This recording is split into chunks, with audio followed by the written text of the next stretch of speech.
இப்போ தான் நம்ம சேனல் ஃபஸ்ட் டைம் பார்க்குறவங்களா இருந்தால் சப்ஸ்கிரைப் பண்ணிக்கங்க. லைக் அண்ட் ஷேர் பண்ணிக்கங்க. கமெண்ட் பண்ணிக்கங்க. நம்ம சுவாரஸ்யமான கதைகளை கேட்க பெல்லைக்கான கிளிக் பண்ணிக்கங்க. எங்களோட பேர் தான் காவியா. எங்களுடைய கணவர் பேர் சூர்யா. எங்களுக்கு திருமணம் முடிஞ்சு கிட்டத்தட்ட 8 ஆண்டுகள் ஆகுது. இவங்களுக்கு குழந்தைங்கன்னு பார்த்தீங்கன்னா, ஒரு ஆம்பளை பிள்ளை இருக்கறதாவும் சொல்லியிருக்காங்க. இவங்க வந்துட்டு காதல் திருமணம் தான் பண்ணிக்கிட்டதாவும் சொல்லியிருக்காங்க. இவங்களுக்கு புகுந்த வீட்லன்னு பார்த்தீங்கன்னா, மாமனார், மாமியார்ன்னு சொல்லிக்கிற அளவுக்கு யாருமே இல்ல. இவங்களுக்கு காவியாவுக்கு வந்துட்டு சொந்த பந்தம்னு பார்த்தா, இவங்கள காதல் திருமணம் பண்ணதெல்லாம் அவங்க வீட்லயும் ஏத்துக்கவும் மாட்டாங்க. புகுந்த வீட்லயும் யாருமே மாமனார், மாமியார்ன்னு சப்போர்ட் அளவுக்கு யாருமே இல்ல. இவங்க 2 பேரும் மட்டும்தான் ஒரு ஃபேமிலியில ரன் பண்ணிட்டுருப்பாங்க. இவங்க சூர்யா வந்துட்டு ஒரு தனியார் கம்பெனில தான் ஒர்க் பண்ணிட்டும் இருப்பாங்க. மாசம் ஆனா ரூ. 50,000 வருமானத்தில தான் அந்த வருமானத்தில தான் வரக்கூடிய அமௌண்ட் வச்சு ஃபேமிலிய ரன் பண்ணிட்டுருப்பாங்க. இது வரக்கூடிய இந்த அமௌண்ட்ட வச்சு எதுவும் பெருசா பண்ண முடியாது. கடனெல்லாம் அடைச்சு வாழ்க்கையில முன்னேறி வர முடியாது அப்படின்ட்டு ஒரு ஒரு இன்டர்வியூ இருக்குன்ட்டு ஃபாரின் வரையும் வெளியில போகிற மாதிரியும் இருக்கும். அப்படி போகிற மாதிரி ஒரு சூழ்நிலை இருக்கிற மாதிரி தான், "நீ பார்த்து வீட்ல இரும்மா, குழந்தைய பார்த்துட்டு வீட்ல இரு. நான் இன்டர்வியூ முடிச்சுட்டு வந்துடுறேன்ட்டு" ஒரு மாத இதில போயிட்டு வருவாங்க. இன்டர்வியூக்கு போயிட்டு வேலை விஷயமா பார்த்துட்டு வந்துடுறேன் அப்படின்ட்டு ஃபாரின் வரையும் போயிட்டும் வருவாங்க.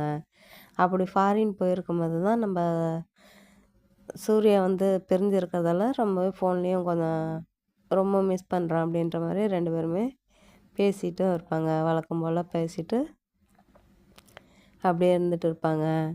இவங்க கூட நெருங்கிய ஒரு கூட பிறக்காத தம்பி தான் பார்த்திங்கன்னா, சூர்யாவுக்கு வந்து ஃப்ரெண்டுன்னு சொல்லிக்கிற அளவுக்கு ஒரே ஒரு பெஸ்ட்டு ஃப்ரெண்டும் இருப்பாங்க. அவங்களும் இப்போ ஃபாரினில் தான் இருப்பாங்க. அவங்க மூலியமா தான் இப்போ இன்டர்வியூவுக்கு வேலை கிடச்சும் போயிருப்பாங்க.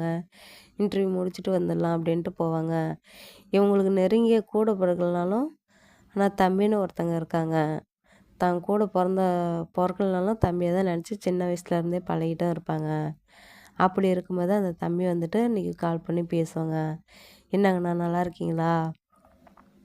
எப்படி இருக்கீங்க? அண்ணி நல்லா இருக்காங்களா? பிள்ளைங்க நல்லா இருக்காங்களா?" அப்படின்னு சொல்லி நலம் விசாரிப்பாங்க.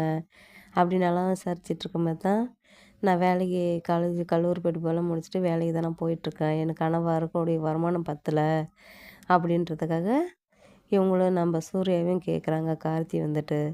அப்படி கேட்கும் பட்சத்தில் தான், "சரி நீ வா, எங்கள் கம்பெனிலே உனக்கு ஒரு வேலை வாங்கி தரேன்" அப்படின்னு சொல்லிட்டு ஊருக்கு வர சொல்லுவாங்க. இன்டர்வியூ முடிச்சுட்டு நம்ம கா சூர்யாவும் நம்ம ஊருக்கு வந்து சேர்றாங்க. ஊருக்கு வந்துடவும் நம்ம காவியாட்ட வந்து நம்ம சூர்யாவை இன்ட்ரடியூஸும் பண்ணி வைக்கிறாங்க. நம்ம சூர்யா வந்துட்டு கார்த்தியை வந்து இன்ட்ரடியூஸ் பண்ணி வைக்கிறாங்க. இது சின்ன வயசுலேருந்து என் கூட பிறக்கலனாலும் என் தம்பியை தான் பார்த்து பழகிட்டு பேசிகிட்ருந்தோம். இவன் எனக்கு கூட பிறக்கலனாலும் என் தம்பி மாதிரி தான் அப்படின்னு சொல்லி இன்ட்ரடியூஸ் பண்ணி வைக்கிறாங்க நம்ம காவியாகிட்ட. அப்படி இருக்கும் பட்சத்தில் தான் நம்ம காவியா வந்துட்டு "அப்படிங்களா?" அப்படின்னு சொல்லிட்டு பேசவும் பழக ஆரம்பிக்கிறாங்க. சரின்ட்டு வீட்டுக்கு வந்திருக்காங்க அப்படின்னு சொல்லிட்டு விதவிதமாக சிக்கன் மட்டன்ட்டு நல்லா விதவிதமாக சமைச்சும் போகிறதுக்கு சமையலாம் ரெடி பண்ணி வச்சுட்டு நம்ம சூர்யாவும் கார்த்திக்கும் வந்து கூப்பிட்றாங்க நம்ம காவியா வந்துட்டு. அப்படி இருக்கும்போது 2 பேருமே காதல் திருமணம் பண்ணிக்கிட்டதால நம்ம சூர்யா வந்துட்டு நம்ம காவியை வந்து கட்டி அணைச்சபடி கிச்சனில் வந்து ரொம்ப சந்தோஷமாகவே இருப்பாங்க. அதை வந்து நம்ம கார்த்தி பார்த்துட்டு, "பரவாயில்ல, நல்ல சந்தோஷமான ஒரு லைஃப்பை தான் வாழ்ந்துட்டுருக்காங்க" அப்படின்ற மாதிரி ஒரு ஏக்கத்தோடையும் பார்க்கவும் ஆரம்பிக்கிறாங்க. நம்ம அண்ணி வந்துட்டு அப்போ சின்ன பிள்ளையில எப்படி அப்போ பார்த்தப்ப எப்படி அழகா இருந்தாங்களோ, அதே போல் இப்போ குழந்த பிறந்ததுக்கப்புறமா அதே அழகோட எளிமையோடு இருக்கிறாங்களே அப்படின்ட்டு ஒரு கண்ணோட்டத்தில் நம்ம கார்த்தியும் பார்ப்பாங்க. அப்படி பார்த்துட்டு இருக்கும்போது தான் நம்ம கார்த்திக் வந்து காவியா மேலே கொஞ்சம் அஃபெக்ஷனாகவும் இருக்கும். அவங்கள்ட்ட பேசி பழகணும் அப்படின்ற ஒரு மைண்ட் தாட்ஸ்லேயும் பேசிகிட்டு இருப்பாங்க. நம்ம சூர்யா வந்துட்டு, "சரி வா கார்த்தி வந்து சாப்பிட்லாம்" அப்படின்னு சொல்லிட்டு எல்லாம் ஒன்றா சேர்ந்து சாப்பிடவும் ஆரம்பிக்கிறாங்க. சாப்பிட்டுட்டு இருக்கிறாங்க. அப்படி இருக்கும் பட்சத்தில் வந்துட்டு நம்ம சூர்யா வந்துட்டு கார்த்திக்கு ஒரு வேலை வாங்கி தரணும் காவியா அந்த மாதிரின்னு சொல்லிட்டு நம்ம காவியாட்டையும் பேசவும் ஆரம்பிக்கிறாங்க. "சரிங்க, வேலை நம்ம ஊர்லேயே ஒரு கம்பெனியில் வந்து உங்கள் கம்பெனியில் என்ன வேலை ஒன்று வாங்கி கொடுத்துருங்க" அப்படின்னு சொல்லி நம்ம தம்பி இங்கேயே இருக்கட்டும், நம்ம வீட்டிலே கூட இருக்கட்டும் அப்படின்னு நம்ம காவியம் சொல்கிறாங்க. இல்லை இல்லை அண்ணி, நான் வெளியிலே தங்கிக்கிறேன், நான் வெளியிலே ரூம் எடுத்து தங்கிக்கிறேன் அப்படின்னு நம்ம கார்த்தி சொல்லுவோம். இல்லை தம்பி, நீ எனக்கு கூட பிறக்கலாம் தம்பி தான், நான் உன்னை தம்பி மாதிரி தான் பார்க்குறேன், நீ எதுவும் எனக்கு பிரச்சனை இல்லை, நீ இங்கேயே இருந்துக்க அப்படின்னு சொல்லுவாங்க. அப்படின்னு சொல்லும்போது நம்ம சூர்யா வந்துட்டு, எதாலையும் எந்த ஒரு பிரச்சனையும் இல்லை, நீ இங்கேயே தங்கிக்கிடா, இங்கேயே தங்கி நீ வேலையை பாரு, நீ குழந்தையும் பார்த்துட்டு அண்ணியும் பார்த்துட்டு இரு, நான் வேலைக்கு போயிட்டாலும் நீ ஃபேமிலியை பார்த்துக்கு அப்படின்னு சொல்லிட்டு நம்ம சூர்யாவும் சொல்லுவாங்க. இவங்க வந்துட்டு அக்கம் பக்கத்தில் இருக்கிறவங்கெல்லாம் வந்துட்டு நம்ம சூர்யா கிட்ட, என்ன ஒரு வயசு பிள்ளை, ஒரு வயசு பையனை ஒரு பொம்பளைய விட்டுட்டு போயிருக்காங்க, உன் மனைவி விட்டுட்டு போயிருக்க, நாளைக்கு யாரா எதுவும் பண்ணிட்டா என்ன பண்ணுறது அப்படின்ற மாதிரி ஒரு தப்பான நோட்டத்தில் பேசவும் ஆரம்பிக்கிறாங்க. அவங்கள்ட்ட வந்துட்டு நம்ம சூர்யா இருந்துட்டு, அப்படியெல்லாம் என் மனைவியும் இல்லை, என் தம்பியும் இல்லை, அவங்கள பற்றி எனக்கு தெரியுமா அப்படின்னு சொல்லிட்டு பக்கத்தில் அக்கம் பக்கம் உள்ளவங்கள்ட்ட பேசவும் ஆரம்பிக்கிறாங்க. அப்படி இருக்கும்போது ஒரு டைம் வந்துட்டு நம்ம சூர்யா வந்துட்டு கம்பெனிக்கு போயிடுவாங்க. கம்பெனி வேலைக்கு போயிடுவோம்.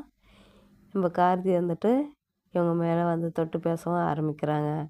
வந்து ரூமில் தனியாக தான் இருப்பாங்க. இவங்க காவியா பெட்ரூமில் இருக்கும்போது வந்துட்டு, இவங்க ரூமில் இருக்கும்போது வந்து பேசணும் பழகணுங்கிற ஆசையோட வந்து நம்ம கார்த்தியும் பேசவும் ஆரம்பிக்கிறாங்க. மேலே கை வச்சு பேசுகிறதால இவங்க வந்துட்டு நம்ம காவியை வந்துட்டு என்ன சொல்லுவாங்கன்னா, என்ன கார்த்தி மேலெல்லாம் கை வச்சு பேசுகிற, உன்னை நான் வேறு விதமாக நினச்சிட்ருக்கேன், என் கூட பிறக்கலனாலும் என் தம்பியை தான் நினச்சிட்ருக்கேன், அவரும் அப்படி தான் நினச்சிட்ருக்காரு, சொந்த வீட்டிலே ரெண்டாம் பண்ணலான்னு பார்க்குறியா அப்படின்னு சொல்லி பேசுகிறதால, சாரி நீ, ஏதோ ஒரு ஆசையில் அவங்க மேலே தொட்டு நான் பேசிட்டேன், இனிமேல் இப்படி பண்ண மாட்டேன் அப்படின்ட்டு இவங்க மனசை ஃபீல் பண்ணுற அளவுக்கு நம்ம காவியை வந்து பேசவும் ஆரம்பிக்கிறாங்க. நம்ம காவியை பேசுனதுக்கப்புறமா நம்ம சூர்யாகிட்ட வந்துட்டு கால் பண்ணி சொல்கிறேன் அவங்க அண்ணன்கிட்ட அப்படின்னு சொல்லுவோம். இல்லை நீ மன்னிச்சிக்கிங்க, நான் இந்த மாதிரி தப்பெல்லாம் பண்ண மாட்டேன், இனிமே ஏதோ உங்கள் மேலே உள்ள அஃபெக்ஷனில் ஏதோ பண்ணிட்டேன், என்னை மன்னிச்சிருங்க அண்ணி அப்படின்னு சொல்லி பேசவும் ஆரம்பிக்கிறாங்க. நம்ம சூர்யாகிட்ட வந்துட்டு சொல்லிடலாம் அப்படின்ட்டு நம்ம காவியவும் திங்கிங்கில் இருப்பாங்க. அப்படி இருக்கும்போது, நான் அதெல்லாம் எதுவும் வேணாம் நீ, பிரச்சனை ஆகிடும், நான் மன்னிப்பு கேட்டுக்கிறேன், என்னை மன்னிச்சிருங்க அப்படின்னு சொல்லிட்டு நம்ம கார்த்தியும் சொல்லுவாங்க. நம்ம கார்த்தி இப்படி சொன்னதுக்கப்புறமா நம்ம சூர்யாகிட்ட வந்துட்டு, இவங்களுக்கு வெளியில் எங்கேயும் வேலை கிடச்சாலும் பார்த்து சீக்கிரமாக கொடுங்க, எந்த அளவுக்கு முடியுமோ அந்தளவுக்கு ஒரு வேலையை பார்த்து கொடுங்க அப்படின்னு சொல்லிட்டு நல்ல ஒரு வேலையை வாங்கி தராங்க. நம்ம சூர்யா வந்துட்டு நம்ம கார்த்தி நல்ல ஒரு வேலை ஜாப்பு கிடச்சதும் வேலைக்கும் போகவும் ஆரம்பிக்கிறாங்க. அதுக்கப்புறம் அவங்களும் நம்ம கார்த்திக்கும் ஒரு பொண்ணுன்னு பார்த்துட்டு நம்ம காவியும் சூர்யா வந்துட்டு மேரேஜ் பண்ணி வைக்கவும் ஆரம்பிக்கிறாங்க. இவங்களோட சொந்த செலவுலே இவங்க தம்பி, நமக்கு ஒரு தம்பி இருந்தால் மேரேஜ் பண்ணி வைக்க மாட்டோமா அப்படின்ற பட்சத்தில் ஒரு அப்பா அம்மா ஸ்தானத்தில் இருந்து நம்ம கார்த்திக் வந்துட்டு மேரேஜும் பண்ணி வைக்கிறாங்க. அதுலேருந்து ரொம்பவே நம்ம கார்த்தி வந்துட்டு ஃபீல் பண்ண ஆரம்பிச்சிருவார். நமக்கு தப்பான நோக்கத்தில் தான் இவங்கள பார்த்தோம், ஆனால் இவங்க வந்துட்டு நம்மளை பெற்ற பிள்ளைய நினச்சி தான் நமக்கு இந்த அளவுக்கு பண்ணிருக்காங்க அப்படின்ட்டு ரொம்பவும் மன ரீதியாகவும் உடல் ரீதியாகவும் ரொம்பவே சாரி கேட்டுக்கிட்டு ரொம்ப ஒரு கூட்டு குடும்பத்தோடு சந்தோஷமாகவும் வாழவும் ஆரம்பிச்சிடுறாங்க.